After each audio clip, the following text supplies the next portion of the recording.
சமைக்கிறதுங்கிறத விட கொடுமையானது என்ன சமைக்கணுங்கிறது தான். இதை யோசிச்சே நம்மளுக்கு மண்டமுளையில குழம்பு நம்ம ஒரு ஐடியா சொல்லுவோம், அது அவங்களுக்கு பிடிக்காது. அவங்க வேணுங்கிறது நம்மளுக்கு டைம் எடுக்கும், ரிஸ்கா இருக்கும்னு தோணும். சண்டேவா இருந்தா கூட ஏதோ இட்லி கறி குழம்போட முடிச்சுக்கலாம். பட் மற்ற நாளுனாச்சா என்ன செய்யறதுன்னு யோசிச்சே இட்லினா மாவரைக்கணும், இட்லி தோசைக்கெல்லாம். அப்புறம் சப்பாத்தினா டைம் எடுக்கும், பூரினா நெஞ்ச கறிக்கும், ஆயிலு, பொங்கல் ஐயோ தூக்கம் வரும். அப்புறம் உப்புமா கிச்சடினா அடிச்சே போடுவாங்க எங்க வீட்டுல. கஞ்சினா முந்தா நேத்து தான் கஞ்சி செஞ்சேன், வெரைட்டி ரைஸ் செய்யலாம் நேத்து தான் செஞ்சேன். என்னதான் செய்யறதுன்னு யோசிச்சா, ஆமா இடியாப்பத்துக்கு மாவு அரைச்சு வச்சிருக்கோம்ல, சரி அதை வச்சு இடியாப்பம் செய்யலாமா, உங்களுக்கு எதுக்கு இவ்வளவு ரிஸ்க் எடுக்கணும், சரி கொலா புட்டு செஞ்சிடலாம். கொலா புட்டும் கடலைக்கறியும் செம்ம சூப்பரா இருக்கும், டேஸ்டாவும் இருக்கும், ஈஸியாவும் இருக்கும். வாங்க வீடியோக்குள்ள போயிடலாம். எப்படி செய்யறதுன்னு வீடியோவை ஸ்கிப் பண்ணாம ஃபுல்லா பாருங்க. உங்களுக்கு பிடிச்சிருந்தா லைக் பண்ணிட்டு சப்ஸ்கிரைப் பண்ணிட்டு அப்படியே பெல் பட்டனை அழுத்திக்கோங்க. உங்க ஃப்ரெண்ட்ஸ் அண்ட் ரிலேட்டிவ்ஸ்க்கும் ஷேர் பண்ணுங்க. வாங்க வீடியோக்குள்ள போயிடலாம். கொலாப்புட்டுக்கு நிறைய தேங்காய் வேணும், அதனால ஃபர்ஸ்டா பெரிய தேங்காயா 2 எண்ணெய் உடச்சி எடுத்துக்கிறேன். அப்புறம் கடலைக்கறிக்கு வெங்காயம் தக்காளி எல்லாம் வதக்கிட்டு தேங்காயை துருவி எடுத்துக்கலாம். நான் சொன்ன மாதிரி தான் தேங்காய் நிறைய எடுத்துக்கோங்க, செம்ம சூப்பரா இருக்கும். நல்லா பூ போல துருவி எடுத்துக்கலாம். குயிக்காகவும் செஞ்சிடலாம், டேஸ்டாகவும் இருக்கும். இப்போ சுண்டல் வெந்து வந்துருச்சு, மசாலாவும் அரைச்சு உள்ள ஆட் பண்ணிக்கலாம். இந்த குழம்பு கொஞ்சம் தண்ணியாட்டு இருந்ததுன்னா நல்லாவே இருக்கும். உப்பெல்லாம் பார்த்து போட்டு வச்சு விசில் போட்டுக்கலாம். ஒரு 4-5 விசில் வந்திருக்கும். இந்த பக்கம் மாற்றி வச்சுட்டு இந்த பக்கம் பெரிய ஒரு வடை சட்டி எடுத்து வச்சுக்கிறேன், அகலமான வடை சட்டியாக.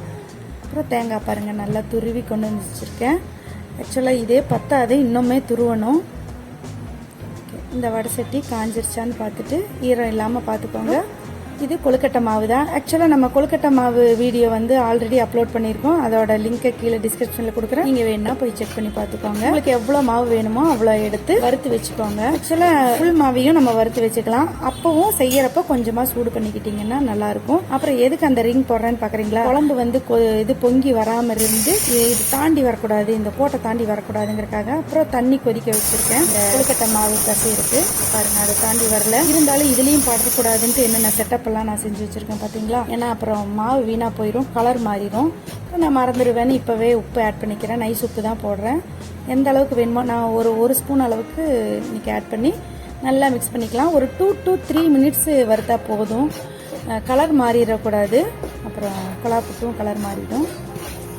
இதுவும் விசில் வந்துகிட்டு இருக்குது.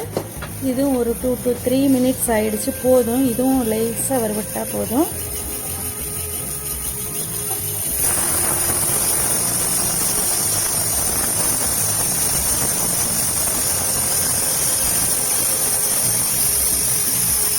வறுத்து வச்சுட்டிங்கன்னா வண்டு புழு இதெல்லாம் வராது. அப்புறம் இந்த மாதிரி மாவு இருந்ததுன்னா ஏதோ ஒரு இந்த மாதிரி டிஃபன் செய்யறதுக்கு ஈஸியாக இருக்கும் நம்மளுக்கும். ஸோ இதை எடுத்து கீழே வச்சுக்கலாம், ஏன்னா ஸ்டவ்வில் வச்சு செய்யறதுக்கு கஷ்டமாக இருக்கும். இப்போ அந்த கொதிக்கிற தண்ணியை எடுத்து அப்படியே கொஞ்சம் கொஞ்சமாக ஆட் பண்ணி இந்த மாதிரி பெரிய கரண்டியாக வச்சு மிக்ஸ் பண்ணுங்கள். தோசை கரண்டினா ரொம்ப ரொம்ப ஈஸியாக இருக்கும், சூப்பராக இருக்கும். பாருங்கள், ரொம்பவும் வரம்னு இது பண்ணக்கூடாது, கொழுக்கட்டைக்கு பிணையிற மாதிரியும் கொலவளன்னு பிணையக்கூடாது. கொஞ்சம் கொஞ்சமாக ஆட் பண்ணிக்கோங்க, ஒரே முட்டை ஆட் பண்ணிடாதீங்க தண்ணியை. ஆக்சுவலாக இந்த ஒரு செம்பு தண்ணியை எனக்கு பத்தலை, மறுபடியும் ஒரு டம்ளர் வச்சுக்கிட்டேன்.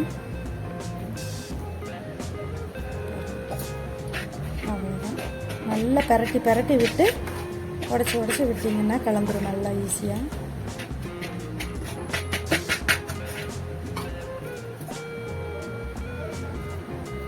பாருங்கள், இந்த மாதிரி கொண்டு வந்து வச்சிடணும். அப்புறம் யூஸ் பண்ணுற முன்னாடியும் சரி, யூஸ் பண்ணவும் ஒரு லைட்டான ஈர துணியை மேலே போட்டுக்கோங்க, இல்லாட்டி மாவு காஞ்ச மாதிரி ஆகிடும், ரொம்ப ட்ரை ஆகிடும். செய்யலான்னு நினைக்கிறப்ப தான் சிலிண்டரெல்லாம் தீரும், அதையும் நம்மளே மாற்றிக்கிட்டு அடுத்த வேலையை பார்த்துடலாம். அப்புறம் இதுதான் கொலா புட்டு செய்யக்கூடிய அதிகாலத்து பாத்திரம். இல்லை இது என்னோடது புதுசு தான், எங்கள் அம்மா வாங்கி கொடுத்தது. பாருங்கள், ஆல்ரெடி வாஷ் பண்ணி காய வச்சு எடுத்து கவர் போட்டு வச்சுருக்கேன். இப்போவும் ஒரு வாட்டி வாஷ் பண்ணிக்கலாம். இப்போ யூஸ் பண்ணுறது இந்த மாதிரி தான் இருக்கும் செட்டப்பு. இந்த மாதிரி ஒரு பிளேட் இருக்கும், இதையா அதுக்குள்ளே போட்டு நம்ம மாவை ஃபில் பண்ணிவிட்டு மூடி வச்சுக்கணும். ஓகே, இதை வாஷ் பண்ணிடலாம். இப்போது குழம்பு ரெடி ஆகிடுச்சு, ஒரு தாளிப்பு கொடுத்துடலாம்.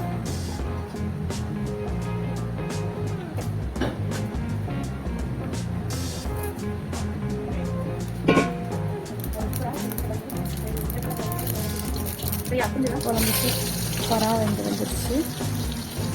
ஆக்சுவலாக எங்கள் ஊரில் இது சுண்டல் குழம்புன்னு சொல்லுவோம், கோயம்புத்தூரில். நீங்கள் என்ன சொல்லுவீங்கன்னு கமெண்ட்டில் சொல்லுங்கள். கேரளா டிஷ் இது. ஆக்சுவலாக இந்த மம்மு சபரிமலைக்கு போயிட்டு வந்ததுன்னா போயிட்டு வர்றது என்னமோ 2-3 நாள் தான். பட் ஒரு வாரம் 10 நாளைக்கு என்னமோ கேரளா பையனாட்டவே ட்ரீட் பண்ணுவான்.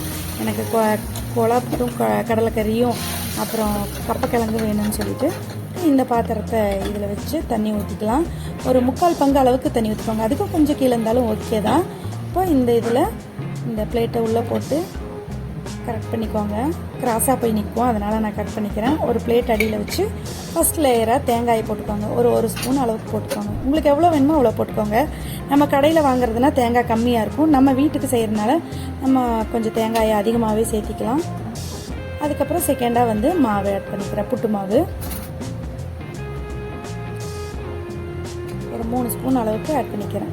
மாற்றி மாற்றி போட்டுக்கலாம். புட்டு மாவு அதிகமாகவும் தேங்காய் கொஞ்சம் கம்மியாக இருக்கிற மாதிரி பார்த்துக்கோங்க. நம்மளுக்கு கையில் போடுறது தான் ஈஸியாக இருக்குது. பிளேட் அடியில் வச்சிட்டிங்கன்னா சிந்தாமல் இருக்கும். பாருங்கள், இப்படி தான் உள்ளே போட்டுக்கலாம். இந்த மாவு ரெடி பண்ணி வச்சிட்டிங்கன்னு வச்சுக்கோங்களேன், நீங்கள் கொலா புட்டு தான் செய்யணுன்ட்டு இல்லை. இந்த இட்லி பாத்திரத்தில் வைக்கிற உதிரி புட்டு செய்யலாம், இனிப்பு புட்டு, காரப்புட்டு, அப்புறம் கொழுக்கட்டை, இடியாப்பம், இந்த மாதிரி நிறைய செய்யலாம். இந்த மாவு ரொம்ப ரொம்ப யூஸ்ஃபுல்லாக இருக்கும். இந்த மாதிரி மாற்றி மாற்றி போட்டுக்கிட்டு எல்லா இடத்துலையும் இருக்கிற மாதிரி ஸ்ப்ரெட் பண்ணிக்கோங்க. ஒரு 3 லேயர் வர மாதிரி நான் செஞ்சுருக்கேன். ஃபஸ்ட்டாகவும் தேங்காய் போட்டோம், அதே மாதிரி லாஸ்ட்டாகவும் தேங்காய் போட்டு ஃபினிஷ் பண்ணிக்கலாம். போட்டுட்டு லைட்டாக அழுத்தி போடுங்க. ரொம்ப ரொம்ப லைட்டாக, ரொம்பவும் அழுத்துனீங்கன்னா களி மாதிரி ஆயிரும். அதனால் இங்கே பாருங்கள், அவ்வளோதான். இந்த விரலை கொண்டு 2 அழுத்தினீங்கன்னா தீந்துடும். இல்லாட்டி உதிர்ந்த மாதிரி ஆயிடும். பாருங்கள், அவ்வளோதான். இவ்வளோதான் அழுத்தணும், ரொம்ப அழுத்தக்கூடாது. தண்ணி கொதிக்கணும். தண்ணி கொதித்த பின்னாடி எடுத்து இதையை மேலே வச்சிடலாம், ஃபிட் பண்ணிடலாம். அவ்வளோதாங்க. 2 நிமிஷத்தில் வெந்து வந்துடும். இப்போ இதில் மூடி போட்டுடலாம். பாருங்கள், மேலே வந்து ஆவி இன்னும் வரல. ஆவி வர்றப்ப காமிக்கிற 2 நிமிஷத்தில் வந்துடும். பாருங்கள் பாருங்கள், சூப்பராக இருக்கா? நானும் கை வச்சு காமிக்கிறேன், தட்டு வைக்கிறேன், வீடியோவில் இல்லையோ என்னவோன்னு சொல்லிட்டு அப்புறம் பார்த்தா நான் தட்டு இல்லாமையே அழகாக தெரியுது ஆவி வர்றது. குழம்பு ரெடி ஆகிடுச்சு.